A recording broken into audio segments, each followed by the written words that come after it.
Okay, hi, my name is Mel. I'm going to go through computer worms or malware worms that are malware. I'm not talking biological worms. If your computer's got biological worm problem, you really have got a problem. Okay, so we're looking at worms as part of malware. A worm is one of the most important malware types to understand because it behaves very differently from a virus. If viruses are hitchhikers, worms are independent travelers. They move on their own across networks without needing you to click anything. Single difference that single difference is what makes worms so dangerous in IT and cybersecurity.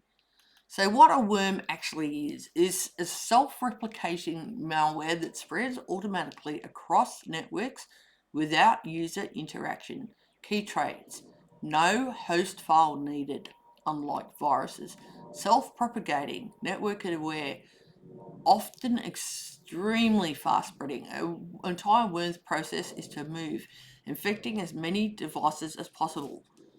How worms spread. Worms exploit weaknesses in operating systems, network protocols, unpatched software, weak passwords, open port, and misconfigured services. Common infection vectors. Scanning the internet for vulnerable systems, exploiting SMB, RDP, or RPC vulnerabilities. Spread through shared folders, brute force weak credentials, abusing email contact lists, jumping across Wi-Fi networks. Worm doesn't need you to open a file, it finds you. Worm life cycle. A worms follow predictable panel. Scanning. This worm scans for new target local network, internet IP ranges, and connected devices. Exploitation. It uses vulnerability to break in, like buffer overflow, unpatched service, weak password, misconfigured protocol. Replication. It copies itself to the new system. Payload execution. Some worms carry extra malicious components like ransomware, backdoors, spyware, or botnet agents. Others simply cause disruption. There's types of worms like network worms spread through network vulnerabilities like e.g. WannaCry, exploiting SMB, email worms, send themselves to contacts in the victim's email client list. Internet worms scan the entire internet for vulnerable systems. File sharing worms spread through shared folders, USB drives, or peer-to-peer networks. IM social worms spread through messaging apps or social media links. Multi-vector worms use several methods at once: scanning plus email plus USB. Famous real-world worms and why they matter. Morris worm is 1988, first major internet worm. Critical early internet systems by self-replicating too aggressively. I Love You 2000. Email worm described as a love letter caused billions in damage. Code Red 2001. Exploited Microsoft IIS vulnerability spread globally in hours. Conficker 2008, one of the largest botnet worms ever used multiple propagation methods. WannaCry 2017, ransomwares employing SMB version 1, shut down hospitals, governments, and businesses worldwide. These are examples of how worms can cause global damage very quickly. Symptoms of a worm infection.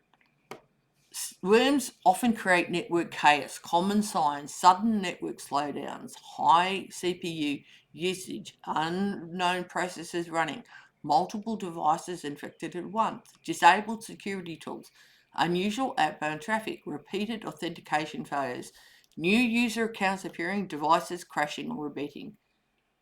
If one device is infected, assume many or most are. How to detect a worm? Detection relies on spotting behavior, not just signatures. So EDR, or endpoint detection alerts. Worms often trigger privilege escalation attempts. Lateral movements, suspicious PowerShell commands. Network monitoring. Look for scanning behavior, traffic to unusual ports, repeated connection attempts, beckoning to command and control services. Log analysis. Check authentication logs, SMB and RDP logs, firewall logs, and system event logs. File integrity monitoring. Detect changes to critical system files. How to remove a worm. Worm removal is far more complex than removing viruses because worms spread laterally.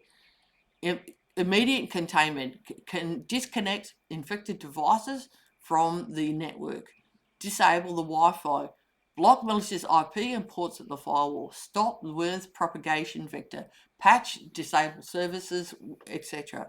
Eradication, run full antivirus and endpoint detection services scans. Remove malicious file and processes, patch vulnerabilities, reset compromised credentials, remove persistence mechanisms like scheduled tasks, registry entries. So recovery, restore damaged files and backups, image heavily infected systems, rejoin devices network only after verification, post-incident hardening, patch all systems, disable outdated protocols, e.g. SMB version 1, enforce strong passwords, segment the network, deploy EDR across all endpoints, and prevent worms. Worm prevention is mostly about closing doors they used to get in. Keep systems fully patched, disable legacy protocols like Telnet and others, use strong endpoint detection, enforce strong passwords, limit admin privileges, segment networks, don't let everything talk to everything, use firewalls to detect unnecessary reports, monitor and log network traffic, train users to avoid suspicious links and attachments. Worms thrive on weak configurations and unpatched systems. Okay? Thank you for your time.